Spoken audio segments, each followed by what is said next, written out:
یا علی مدد. Otherwise, Rai Abu Ali Missionary, wise number 621. 5th of June, year 2001, my wise and Fort Hall Jamaat Khana of Nairobi.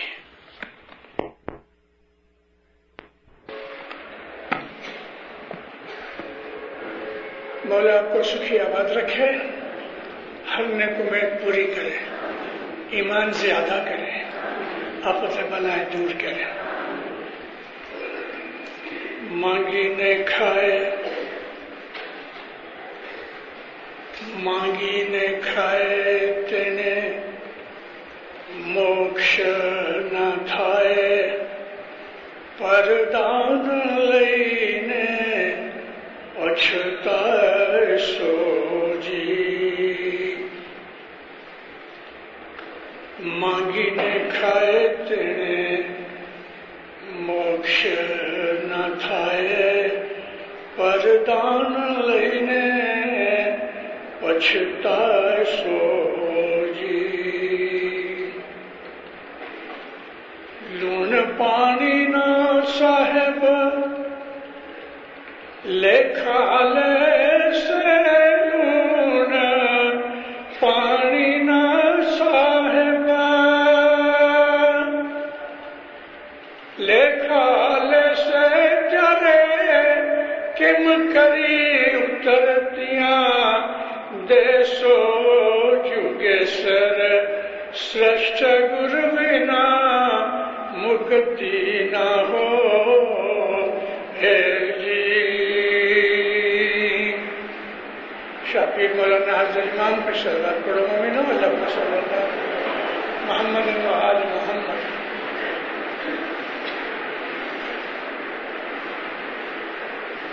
پھر امام شاہ کے 60 گنان ہیں جو گیسر کے،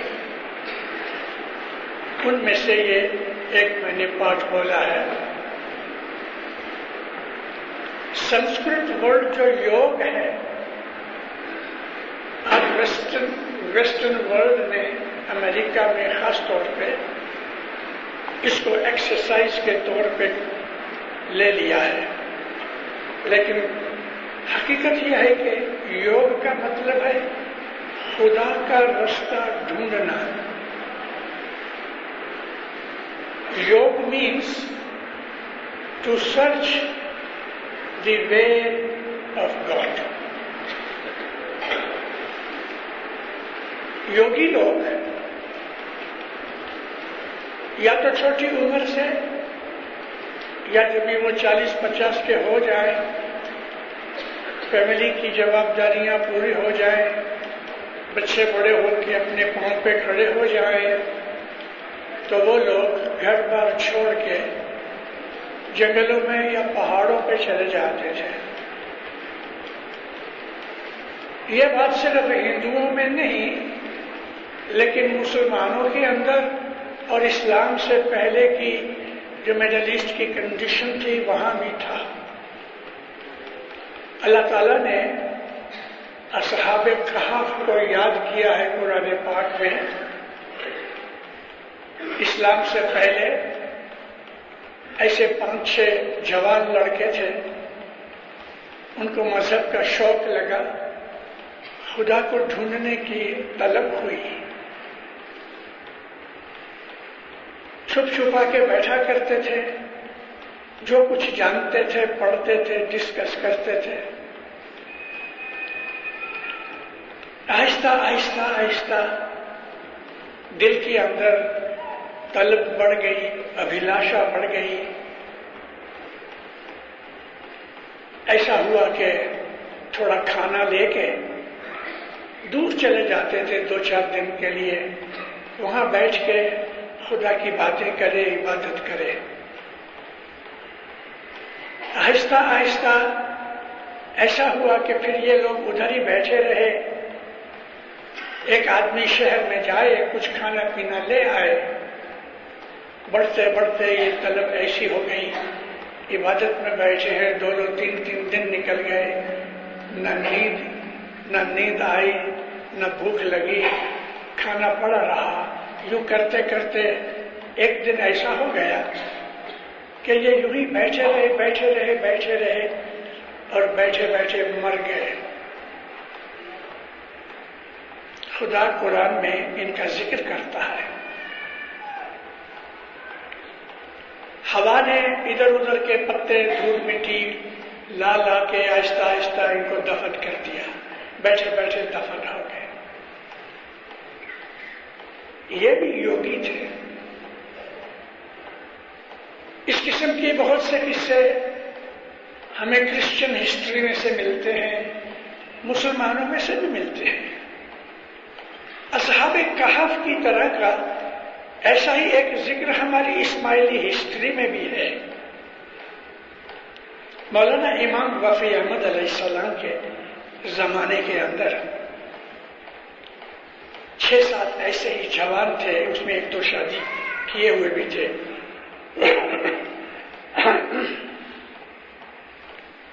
بس یہ صبح کی عبادت کے بعد بیٹھے رہتے تھے, مذہبی باتیں کرتے تھے. دل کے اندر خیال آیا کہ یہ دنیا کا کھانا پینا عیش آرام, یہ شوق روحانی زندگی کے لیے برابر نہیں ہے. اگرچہ یہ میں واعظ شام کے وقت کر رہا ہوں, لیکن میرا اس وقت جو ٹرینڈ ہے وہ روحانی ٹرینڈ ہے, جو ہم کو صبح بیت الخیال کی عبادت کے ساتھ لگتا ہے.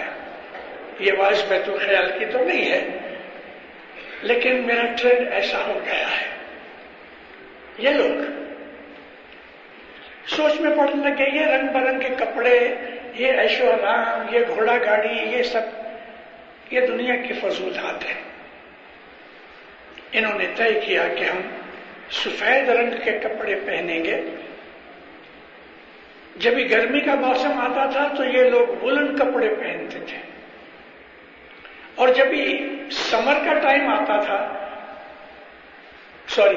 سمر کے ٹائم میں وولن کپڑے پہنتے تھے, اور ونٹر ٹائم کے اوپر پتلے کپڑے پہنتے تھے کاٹن کے. ایسا کرنے کی وجہ سیلف پیننس, اپنے آپ کو دکھ دیا جائے. آج میں آپ کو بڑی حقیقت کی باتیں کہہ رہا ہوں. میں نے واضح میں بہت دفعہ کہا ہے کہ کوئی انسان کی زندگی دکھ کے بغیر کبھی نہیں نکلی. یہاں تک کہ نبیوں, اماموں, پیروں نے بھی اپنی زندگی سکھ کی نہیں نکالی. ہیومن لائف جو ہے نا وہ دکھوں سے بھری ہوئی ہے. میں یہ بھی کہا کرتا ہوں, ایک دفعہ میں نے ہنس کے کہہ دیا, اے اللہ میرے اگر آپ کو کوئی دکھ نہیں ہے تو ایک دکھ ڈھونڈ لو, کیونکہ اگر نہیں ڈھونڈو گے تو کوئی دکھ آ جائے گا. اگر آپ اپنی مرضی سے کوئی دکھ ڈھونڈ لو تو دوسرا کوئی دکھ شاید نہیں آئے. لیکن دکھ کے بغیر زندگی نہیں ہے, اور دکھ سے دوستی کرو. اگر دکھ سے دشمنی کی تو دکھ ہے نا وہ کتے کی طرح ہے, کتا آپ کے پیچھے بھاگے گا, لیکن آپ مڑ کے کتے کے سامنے ڈٹ کے کھڑے ہو جاؤ تو کتا کھڑا ہو جائے گا. ایسا ہی دکھ ہے. دکھ سے بھاگو گے تو وہ پیچھا کرے گا, چھوڑے گا نہیں. اور اگر دکھ کا سامنا کرو گے تو دکھ ہلکا ہو جائے گا. امام سلطان محمد شاہ اتار کا ایک فرمان ہے, دکھ سہن کروانی عادت رکھو, دکھ کو برداشت کرو. تو ان لوگوں نے, ان کا نام تھا اخوان الصفا. یہ ہماری اسماعیلی ہسٹری کی بات ہے. گرمی کے اندر وولن کپڑے پہنے, ٹھنڈی کے اندر کاٹن کے کپڑے پہنے, گرمی میں پسینے سے ریب زیب ہو جائیں, یہاں تک کہ ان کو بے ہوشی ہو جائے. ٹھنڈی میں ٹھٹھرتے ہوئے اپنی زندگی کو دکھ میں ڈالنے کے لیے بھوک پیاس بھی بند کر دی, نیند بند کر دی. ان کا نام تھا اخوان الصفا, پیور بردر یا بردر آف پیورٹی. مولانا امام وفی احمد علیہ السلام کے زمانے میں ہوئے، اور اس طرح سے یہ بیٹھے رہے پہاڑوں کی گفاؤں میں، ادھر ہی یہ گزر گئے، ان کو فالو کرنے والے ان کے پیچھے لگ گئے، اور اس طرح کی زندگی میں ان کو دل میں سکھ، شانتی اور آرام ملتا تھا، یہاں تک کہ ہماری اسماعیلی اسٹریم میں سے یہ لوگ جدا ہو گئے اور اسماعیلی نہ رہے۔ حضرت امام نے ایک دفعہ فرمان میں فرمایا تھا کہ اخوان الصفا اسماعیلی تھے لیکن اسماعیلی مذہب میں سے جدا پڑ گئے، کیونکہ ہمارا یہ طریقہ نہیں ہے کہ ہم گھر بار چھوڑ کے، بزنس روزگار چھوڑ کے اخوان الصفا کی طرح یا اصحاب کہف کی طرح یا ہندوستان کے رشیوں کی طرح ہم جنگل میں جا کے وہاں خدا کی عبادت کریں۔ یہ رستہ، یہ طریقہ اسلام کا نہیں، اور پرٹیکولرلی اسماعیلیوں کا نہیں۔ اسماعیلیوں کا طریقہ یہ ہے، مولا فرمایا دونوں میں بیلنس کرو۔ فرمایا do not forsake for one for the other، ایک کی خاطر دوسرا بگاڑو مت، سارا دن بندگی ہی کرتے رہو، تسبیح لے کے بیٹھے رہو، ہمارا مذہب منع کرتا ہے۔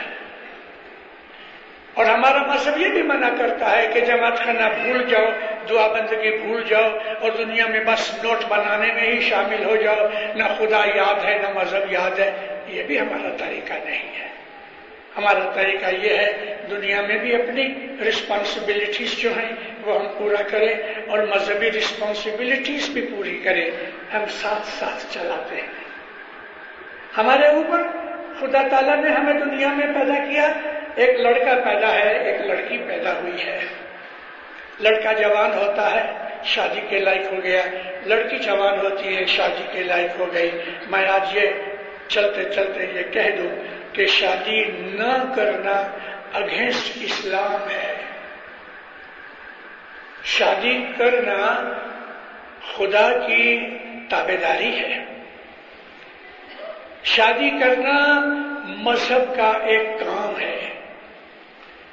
نبی کریم محمد مصطفیٰ فرماتے ہیں کہ جس نے شادی نہیں کی اس کا ایمان آدھا ہے، 50%، اور جب تک کہ وہ شادی نہیں کرتا اس کا ایمان پورا نہیں ہوتا۔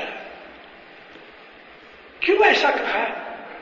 اتنا زور دیا ہے شادی کے اوپر؟